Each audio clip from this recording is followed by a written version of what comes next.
안녕하세요. 금의 사건 파일 디바제시카입니다. 박근혜 대통령의 탄핵을 외치면서 길거리로 모여들었던 평화 시위, 촛불 집회 기억하시죠? 그리고 2017년 드디어 헌법재판소를 통해서 탄핵이 결정되었을 당시에 우리는 이 민주적으로 이룬 국민의 결과에 굉장히 안도하고 기뻐했습니다. 하지만 당시 촛불 집회에 나간 시민들을 종북 세력, 즉 북한을 찬양하는 사람들이라고 경계하고 무력으로 진압하려는 계획이 있다는 거 알고 계셨나요?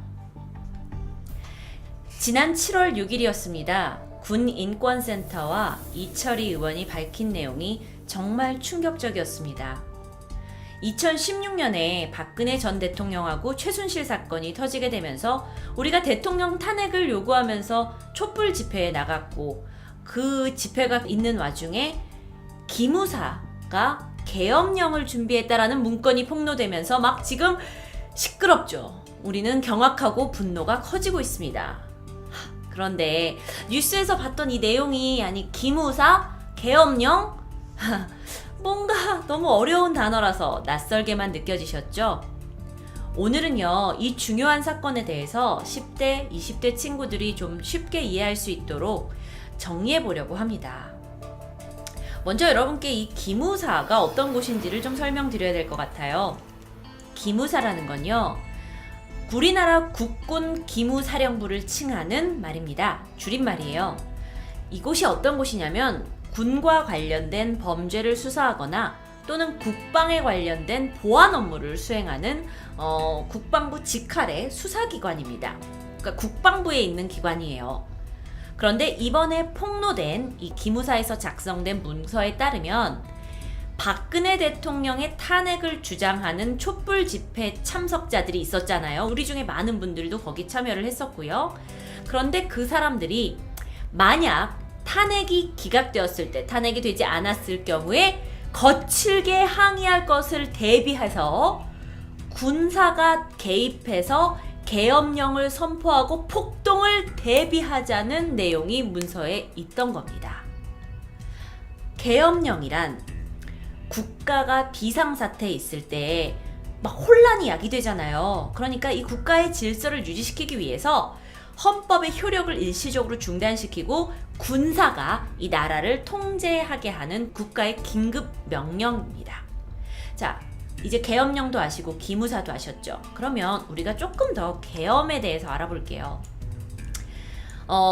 우리나라 역사상 몇 번의 계엄령이 있었습니다. 그 중에는 1960년 이승만 정권 때 부정선거에 반발을 해가지고 학생들하고 시민들이 막 일어나가지고 이거 재선거 해야 된다, 이건 말도 안 되지 않냐, 그렇게 하면서 이승만 대통령 하야해라 하고 그때도 이런 게 일어났어요. 그걸 4.19 혁명이라고 합니다. 그런데 이때 정부가 계엄령을 선포했죠.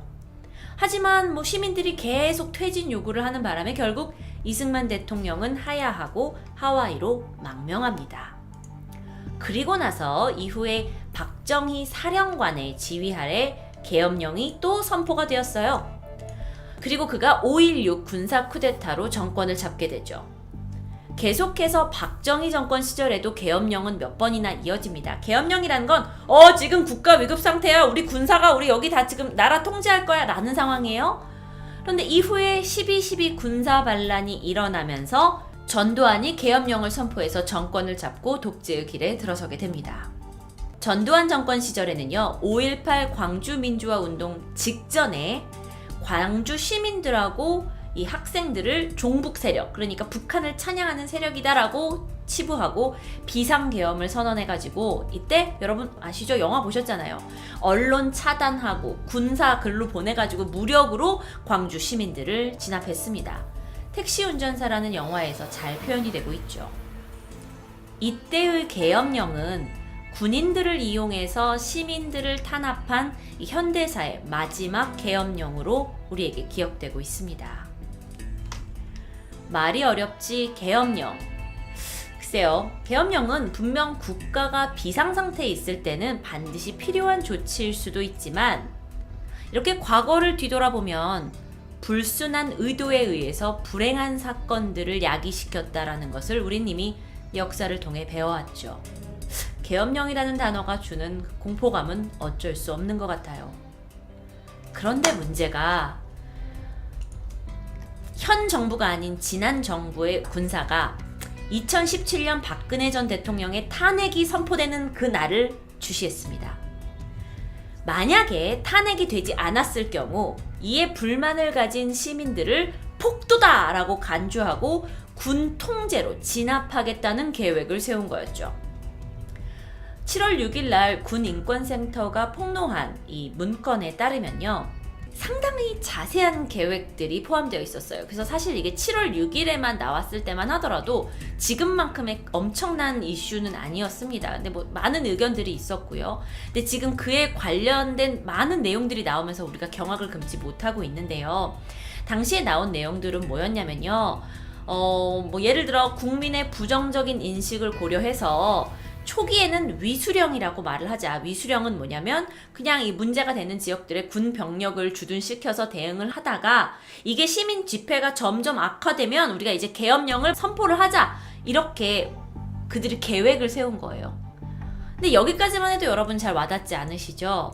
그런데 그들이 어떤 계획을 세우냐면은 육군에서 탱크 200대, 장갑차 500대, 4,800명의 무장병력, 그 다음에 특전사 1,400명을 동원하자라는 계획이에요. 누구에게요? 그때 촛불 시위에 가담했던 사람들 중에 만약 박근혜 탄핵이 안 된다고 하면 거기에 반대하는 시민들한테요. 그럼 그게 우리 중에 분명 누군가 될 수 있고 우리 중에 많은 사람들은 그 촛불 시위에 찬성하고 나갔었잖아요. 그러니까 우리가 거기에 희생양이 될 수도 있었다라는 사실 때문에 우리가 지금 이렇게 격분하고 있는 거죠. 그래서 이 문건을 고발한 군인권센터는요, 군이 장기간에 걸쳐서 군 병력 동원 계획을 다각도로 검토했고 또 그 내용을 바탕으로 이 계엄령을 합리화시킬 수 있는 여러 가지 행동 계획을 수립했다라고 인터뷰에서 밝히면서 이 계획이 과거 5.18 광주의 상황과 비슷하지 않냐면서 지적했습니다. 그러면서 여러분 뉴스에서 보셨을 겁니다. 문재인 대통령이 당시 인도를 방문하고 있었는데 7월 10일 계엄령 검토 문건에 대해서 독립적 수사단을 구성해서 신속하게 조사하라고 국방부에 지시하게 되죠. 뉴스 보셨죠? 현 정부에 송영무 국방부 장관이 계세요. 근데 그분은요, 사실 지난 3월 달에 이 계엄령 문건의 존재를 알고 있었다고 합니다. 그런데 즉각 조치를 취하지 않았다고 밝혀졌어요. 청와대에서는 수사를 해달라고 요구를 했지만 그쪽에서는 제도 개선을 먼저 해야 되는 거 아니냐면서 무시한 것으로 전해집니다. 그래서 문 대통령이 이 국방부 장관의 지휘를 받지 않는 독립수사단을 꾸려서 수사하도록 지시를 한 거예요. 게다가 이 사건이 이제 막 앞으로 일파만파 밝혀질 텐데 이 사건에는 전직, 현직, 국방부 관계자들이 굉장히 넓은 범위에 있는 사람들이 관련돼 있을 수 있는 가능성이 있거든요. 자, 그렇게 되면서 조사가 진행이 되었는데요. 이 기무사 문건에 등장하는 부대, 합동참모본부, 육군본부, 수도위 사령부, 특수전사사령부 등등을 하면서 이 관련된 문건이 수거가 돼 왔습니다. 그리고 오늘 그 세부 문건의 내용이 추가로 공개됐어요. 금요 사건 파일 제가 여태까지 진행을 하면서 이렇게 현 시각 우리에게 정말 충격적인 사건들을 제가 바로 전달해 드리는 일이 잘 없었는데 지난번 드루킹 사건 때도 그렇지만 뉴스에서는 계속 크게 다루고 있는데 뉴스가 좀 어렵고 낯설다 보면 바로바로 이해를 못해서 이 중요한 사안들을 우리가 놓치고 갈까봐 제가 오늘 이렇게 준비하게 되었는데요. 바로 여기 있는 이런 문건들입니다. 자, 이런 문건을 제가 하나하나 읽어드릴 수는 없고 여러분이 인터넷 가시면 쉽게 찾아보실 수가 있는데 주요 내용은 먼저 이겁니다. 정치권이 가세한 촛불 태극기 집회 등 진보하고 가로치고 종북, 진보 보수 세력 간 대립이 지속되고 있다. 그러면서 촛불 집회 이게 진보고 태극기 집회가 보수다. 뭐 이렇게 이제 이렇게 내용을 하신 것 같아요. 그러니까 근데 이게 너무 말이 안 되는 게 그러면은 촛불 집회에 참여한 사람들은 지금 종북 세력이라는 겁니까?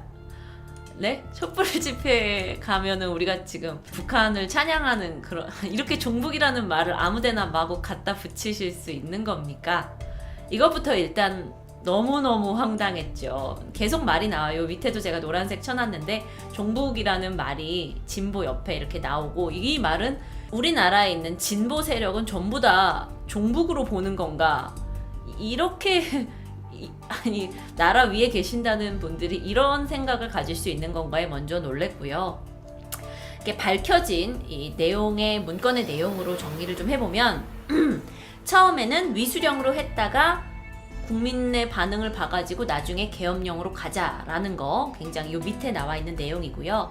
아무래도 군대가 이렇게 이 통제를 하는 거다 보니까 우리나라 24단을 서울로 불러들이고 수도기계 화보병사단을 경북으로 이동을 해서 배치를 하자. 아까도 말씀드렸지만 탱크와 장갑차 500대를 이렇게 배치를 하자. 서울 시내에다가 여기저기에다가 배치를 해야 된다 하고 아주 이 군 통제에 대한, 그러니까 군사가 어디에 배치되어야 될지 아주 자세한 내용들이 들어 있었다고 해요. 그러니까 이제 사람들이 놀란 거죠. 근데 오늘 사실 밝혀진 것 중에 더 깜짝 놀랐던 건 이거였어요. 계엄령, 나라가 위급 상황에 있으면 계엄령이 있을 수도 있고 우리도 과거에 그런 거 경험했죠. 그런데 이 문건에는 이 계엄령을 해제할 수 있는 세력들이 있잖아요. 그들을 막기 위해서 당시의 여당이었던 자유한국당을 국회 의결 과정에서 불참시켜야 되는 방법을 막 여기서 써놨어요. 그래서 막 이제 그들이 야 왜 계엄령 해? 하고 국회의원들이 야 이거 계엄령 이건 아니잖아 하고 해서 그들이 이제 의결을 해가지고 어떤 결정이 나면은 이게 해지가 되니까 이 실정법을 위반하는 국회의원을 사법 처리해가지고 잡아들여가지고 사람 수를 부족하게 만들어가지고 계엄령을 이어가겠다라는 내용이에요. 여기에 우리가 완전 머리 한 대 맞은 듯이 깜짝 놀라는 거죠. 더 놀라는 건요. 계엄 선포와 동시에 각 언론사의 통제 요원을 파견해서 나오는 영상을 검열한다라는 내용을 여기 안에 담고 있어요.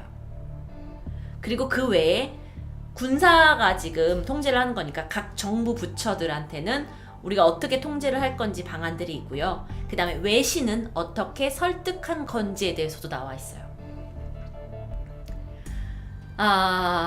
전 너무너무 충격적이었는데요. 촛불 집회, 우리가 이뤄낸 촛불 집회는 비폭력 평화 시위였음에도 불구하고 그곳에 있던 우리 시민들을 국가를 우리가 전복시키기 위해서 모인 종북 세력이라고 부르고 그리고 국가의 권력으로 우리를 통제하려고 했던 의도가 여기 너무 다분히 드러난 거예요. 도대체 이 정부가, 그러니까 전 정부가 국민을 어떻게 인식했는가라고 물어보고 싶습니다. 대한민국의 권력은 국민으로부터 나온다고 되어 있죠.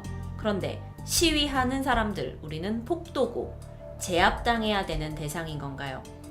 그런데 이거 박정희, 전두환 시절에나 있던 일 아닙니까? 설마 역사가 반복되는 건 아니겠죠? 여러분, 물론 여기에 대한 여러 의견이 있습니다. 어떤 이는요, 이렇게 국가적으로 혼란할 수 있는 상황을 군이 잘 통제하려고 뭐 통상적으로 2년에 한 번씩 이런 계엄 실무 내용을 만들어 왔으니까 이렇게 실행 계획을 만든 건 별게 아니다라고 하는 분들도 있습니다. 그런데 내용을 보면, 오늘 특히나 발표된 내용을 보면 언론 통제, 국회 통제까지 이게 아주 세세한 내용이 적혀 있거든요. 그러니까 이게 정말 비상 상황을 위한 것인가 라고 의문이 들게 되죠. 아니면 과거의 계엄령과 쿠데타 경험을 통해서 오만한 성공이 그들에게 학습되어져 있었던 건 아닐까요? 그럼 그들은 뭔가 다른 걸 이뤄내고 싶었을 수도 있잖아요. 물론 여러분, 아직 수많은 의문을 품은 채 수사 중에 있습니다. 하지만 핵심적인 쟁점이 몇 가지 있죠. 과연 어느 선에서 지시를 한 걸까요? 이걸 기무사가, 국방부에 있는 하나의 부처인 기무사가 단독으로 계엄령과 위수령을 계획했을까요? 그게 아니라면 위에서 누가 여기에 개입을 했고 지시했을까요? 이 사건을 그냥 단순히 대비하는 상황이었다고 주장하는 쪽에서는 이거에 대한 무게감을 그렇게 크게 두고 있는 것 같지 않아요. 그리고 또 이런 의견도 있습니다. 이게 지금 문 대통령 정권에서 기무사 자체를 와해하려고, 그래서 군권을 흔들려는 정부의 계획이 아니냐, 또는 적폐청산의 어떤 문제점 아니냐, 또는 어떤 분은 이런 황당한 의견도 주셨어요. 아니, 문건 내용이 문제가 아니라 어떻게 해서 그런 중요한 게 유출됐다라는 게 문제지. 네? 지금 유출의 문제가 아니잖아요. 그 내용 안에 우리 지금 종북 세력으로 불리고 있는데요. 전 마지막 부분은 절대 동의하지 않습니다. 기무사 계엄령 문건 사건, 여러분 이제는 좀 이해가 되시나요? 촛불 시위 자체를 종북 세력으로 봤다는 점, 그리고 언론 통제를 운운하면서 국민의 기본적 권리를 무시했다라는 점, 아직도 정부가 우리들 국민을 지배하는 생각을 가진 그런 게 정말 여실히 드러나는 이 문건에 대해서 우리는 정신 차리고 봐야 되는 문제라고 생각합니다. 이건 촛불 집회와 태극기 집회의 어떤 대립이 아니에요. 진보와 보수의 싸움도 아니에요. 그리고 전 정부와 현 정부의 적폐 문제, 그런 게 아닙니다. 그냥 한 명의 시민으로서 민주주의를 수호하기 위한 우리의 싸움이 될 수도 있습니다. 금요사건 파일 디바제시카였습니다.